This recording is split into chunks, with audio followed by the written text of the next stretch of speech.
cars.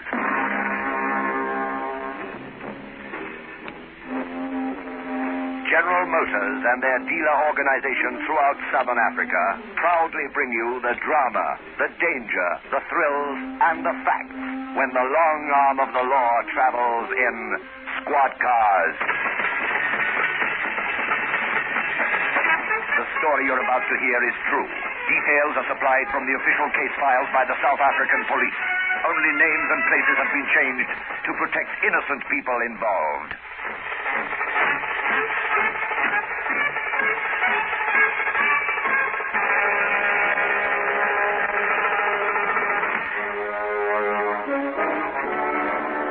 A.m. on the 20th of November, Bodley House, Bree Street, Johannesburg. Mr. Oscar Lipman, a manufacturing jeweler, enters the foyer of the building carrying a briefcase. He walks to the lift and presses the button to call it. A young, well-dressed man follows him from the street.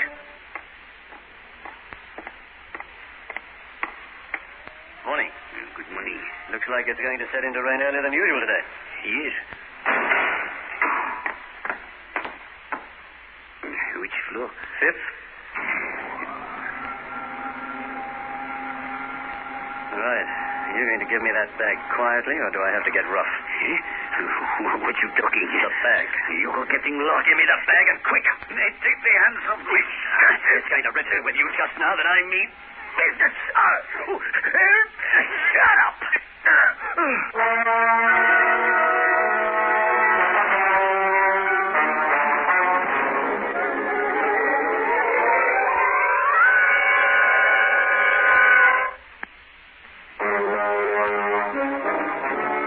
11:22 a.m. The young man grabs the briefcase from Mr. Lipman's outstretched hand on the floor of the lift. The lift stops at the 5th floor. The young man quickly stabs the button marked G with his forefinger, and the lift descends to the ground floor. The moment it arrives and the lift doors open, the young man springs out, colliding with a girl. Hey! Some people have got the manners of pigs. Help me, somebody. Yes, of course it's I. Oh, please. There's a man in the lift here on the floor. He doesn't seem very well. There's blood and everything.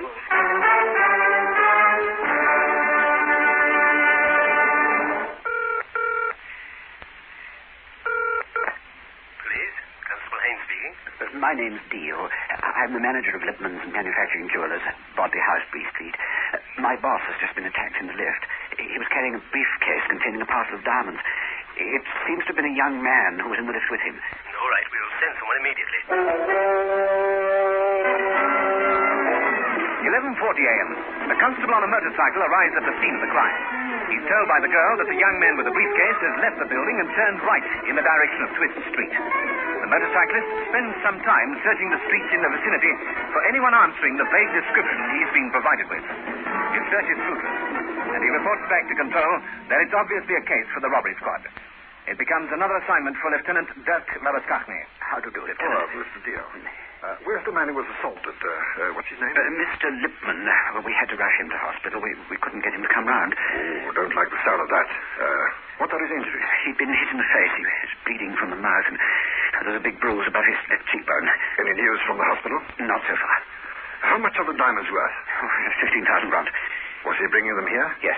Where from? The Diamond Exchange to Villiers Street. It's only a short walk from here. Was such a purchase a regular routine? Mr. Lipman went once a month. Never at the same time, never on the same day of the week. Why didn't he have a security service deliver them? He was very stubborn about that.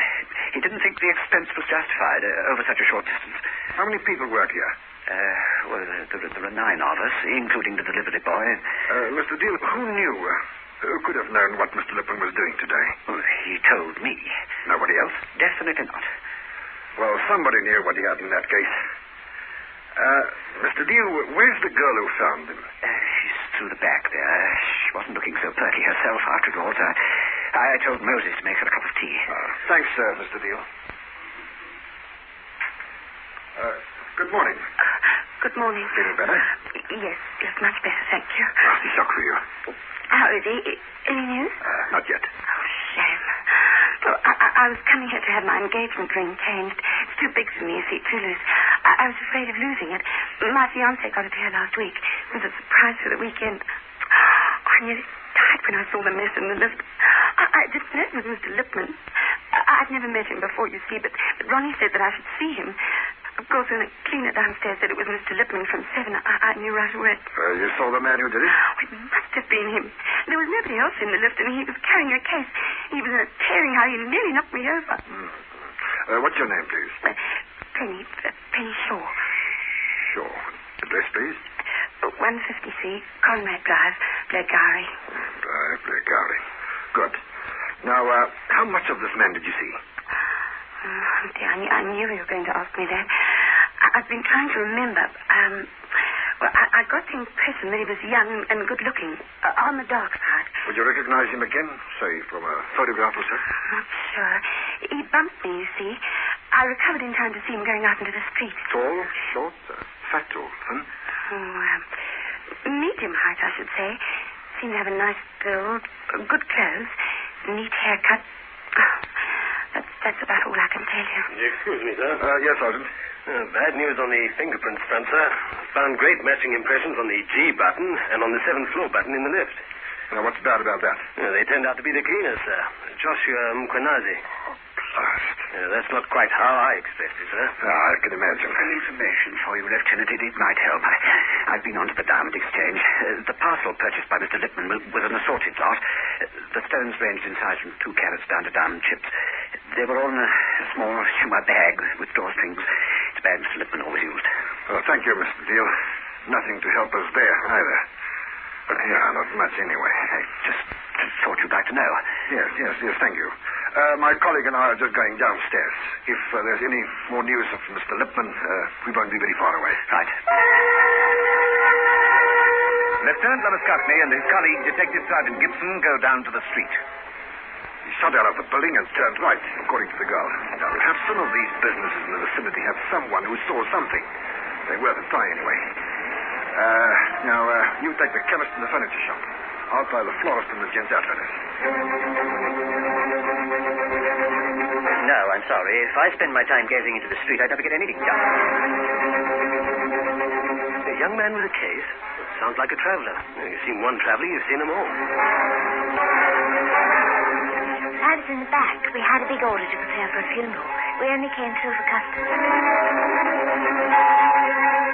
Yes, I think I did.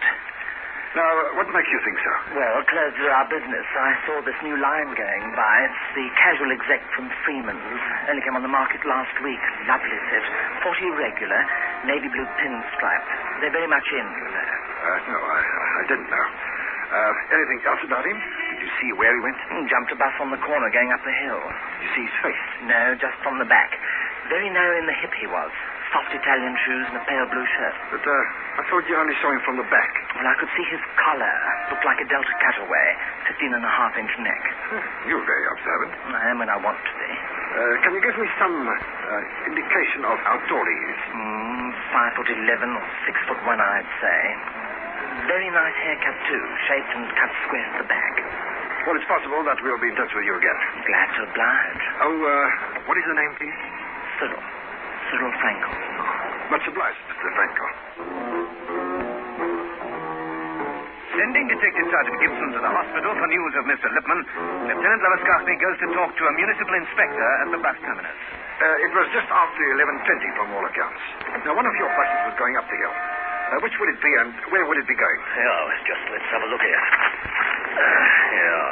Mr. Rudy. He'll be in the terminus here in about 10 minutes.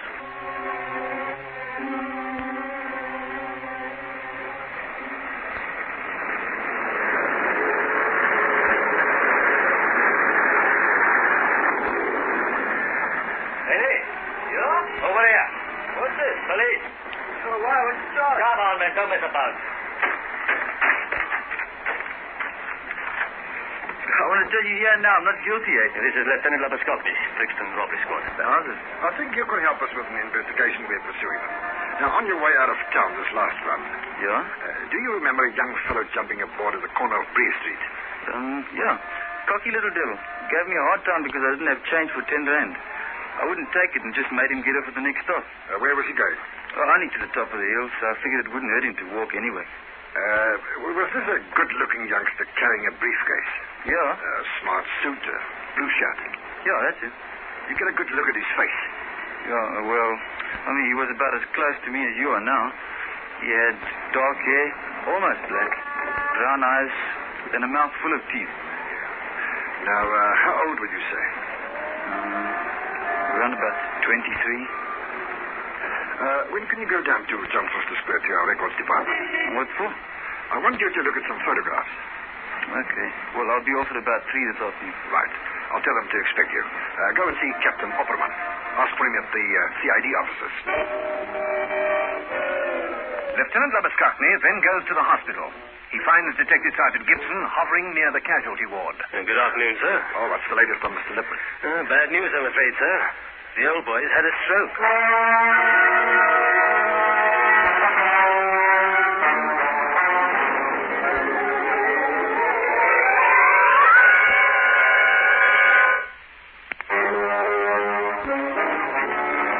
The doctor on duty in the casualty ward explains to Lieutenant Labuschagne the injury sustained by Mr. Lippman.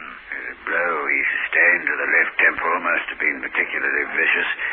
Ruptured an artery, causing hemorrhage into the brain. A thrombus has formed in the blood vessel supplying the internal capsule of the brain. Sounds grim. Doctor, what's the upshot of it all? There's more or less complete paralysis in the right side of the body. That's bad enough. He's also lost the ability to speak. Is he going to live? I can't tell you that. Time will tell. Is he conscious? Yes. I suppose you want to talk to him. If possible. Though, I don't see how, under the circumstances. Oh, he may be able to write for you. With his left hand? Possible. But how on earth am I going to be able to ask him questions on that basis? You could ask him questions which require yes or no answers. No, that's true. Would you like me to come in and help you? Thanks, sir. That might be a help, Doctor.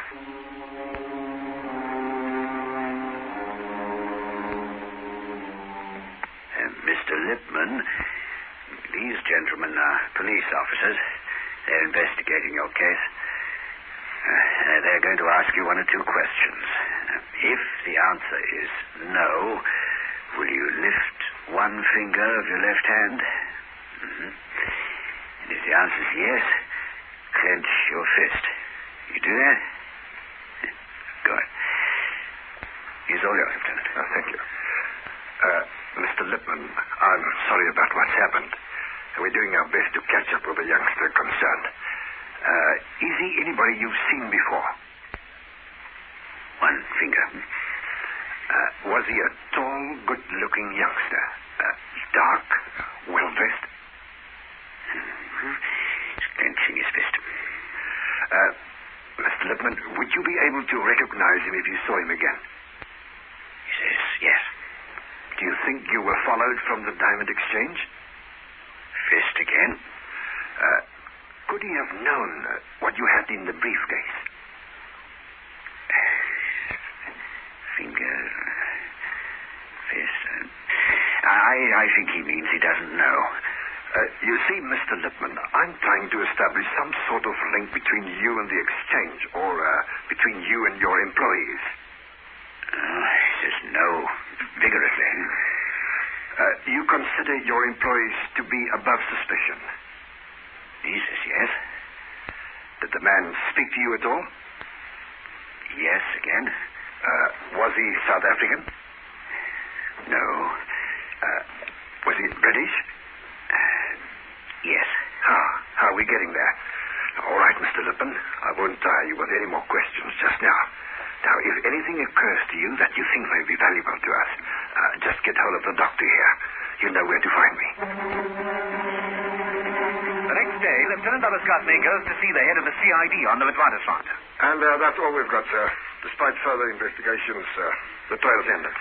What about an identikit photograph for the newspapers? I'd welcome it, sir. Somebody somewhere may be able to help us. Under the guidance of Mr. Oscar Lippman, a composite photograph is arranged of cards illustrating different hairstyles and hairlines, ears, eyes, noses, and mouths, chins and jawlines in different shaped faces. When Mr. Lippman is satisfied that a reasonable facsimile of his assailant's face has been composed, the result is photographed, and the photograph is distributed to newspapers throughout the country.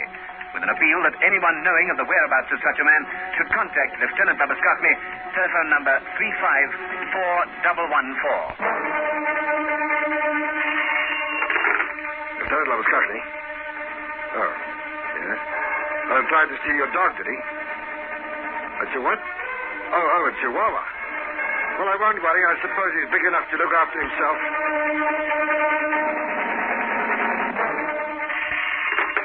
Lieutenant Labuschagne. I see. Yes, that's understandable. Yeah. Well, next time he tries to pinch your knee in the bicycle, you just call him Nasherette. Lieutenant Labuschagne. Yes. Yes? And, what's the address? Oh, well, thank you. And what makes you so sure it's the man we're after?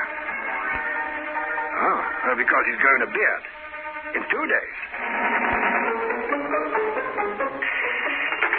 Lieutenant Labuschagne. Lester, that picture in the paper. Yes? He snatched a briefcase, didn't he? Yes?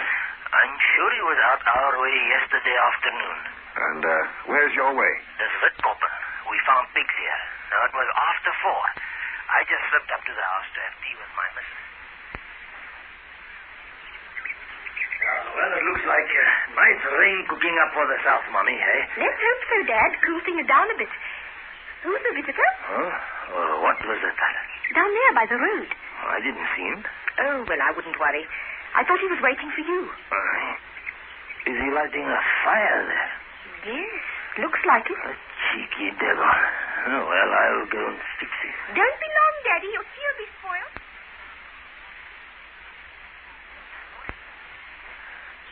Yeah, he ran away when he saw me coming. He jumped into a red sports car.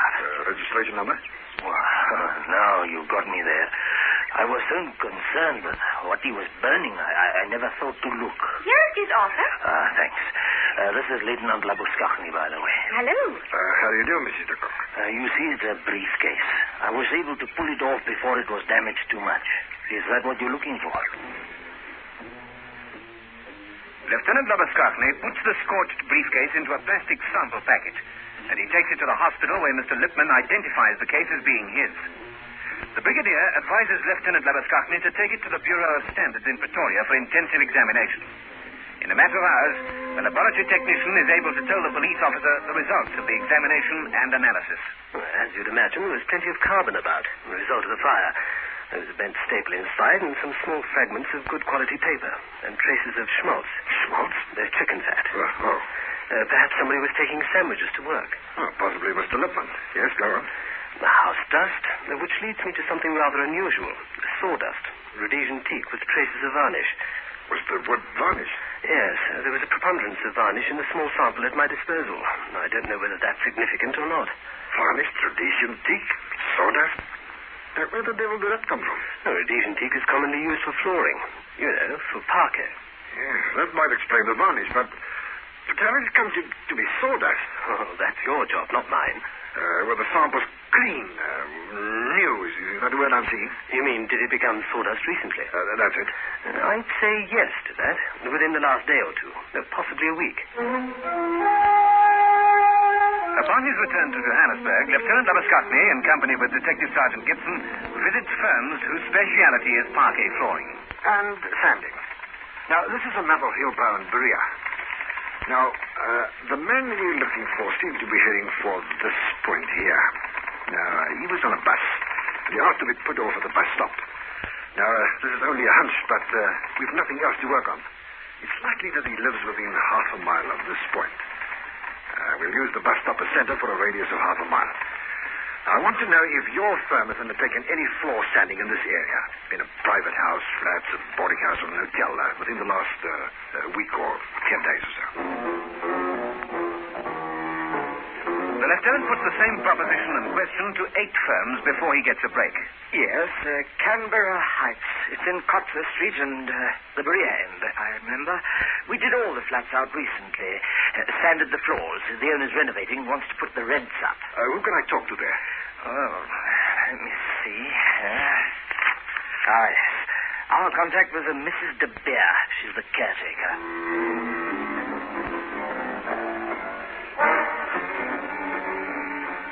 Yeah, I'm Mrs. De Beer. What's the trouble? Mrs. De Beer, how many flats are there in this building? Oh, there's 100 altogether. I believe you had all the floors sanded recently? Yeah, that's right. They only finished yesterday. Are the floors Rhodesian teak? Yeah, as a matter of fact, they are. What's this all about? Do any of your tenants look like this, Mrs. De Beer? Dear, let me think now. Yeah, Mr. Prentice.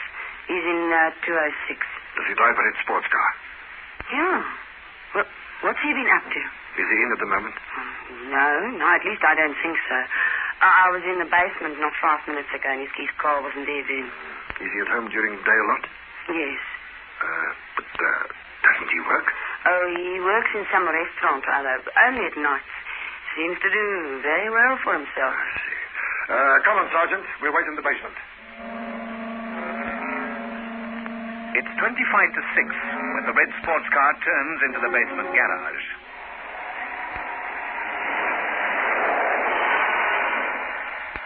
Mr. Prentice. That's right. We have reason to believe that you can assist us with our investigations into an assault and robbery case. Me?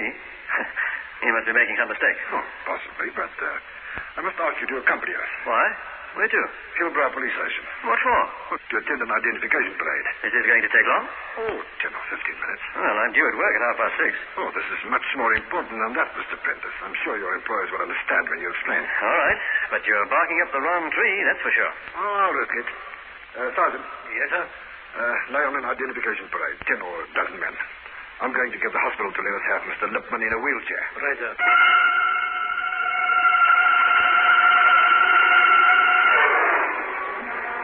All right, settle down, please. Line up. Okay. Now, Mr. Lipman, I'm going to push you along the line here. If you see anyone resembling the man who assaulted you in the lift on the 20th, I want you to touch him with your left hand. Now, don't be alarmed. There's nothing for you to worry about. Here we go.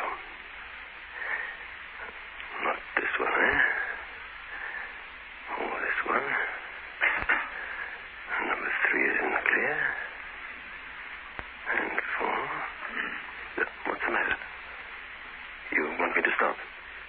This one? Ridiculous. If you're innocent, Mr. Prentice, you've nothing to fear. I'm a peaceable citizen. I came to this country to get on with carving a decent career for myself. Come along, Mr. Prentice. Where are we going?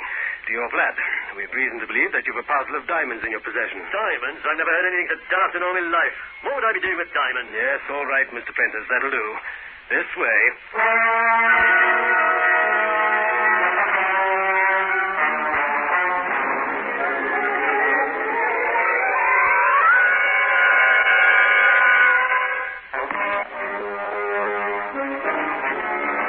Lieutenant Labuschagne and Detective Sergeant Gibson go with Prentice to Canberra Heights. They enter the lift in the basement. Which floor? 10th. Right.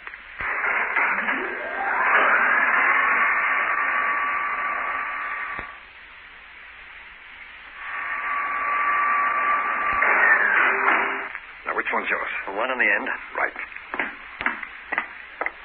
Hey, wait a minute. Mrs. De Beer said you were in 206. Bright, aren't you? Hey! Grab him, Sergeant! Grab him, Sergeant! He's going to jump!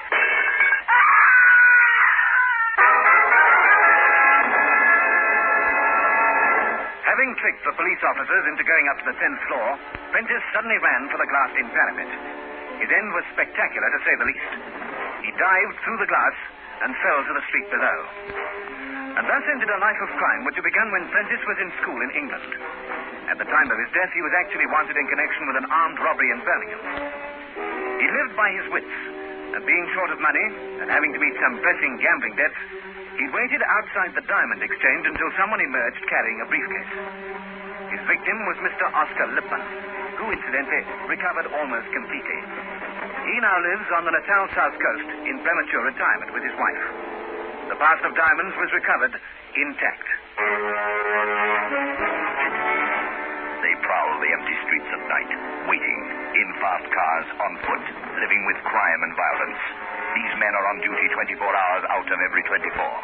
They face dangers at every turn, expecting nothing less. They protect the people of South Africa. These are the men of squad cars. Listen again next Friday evening to another authentic story in our dramatic South African police series, Squad Cars. Brought to you by General Motors, makers of the biggest and most exciting range of cars, trucks, and commercial vehicles in the world.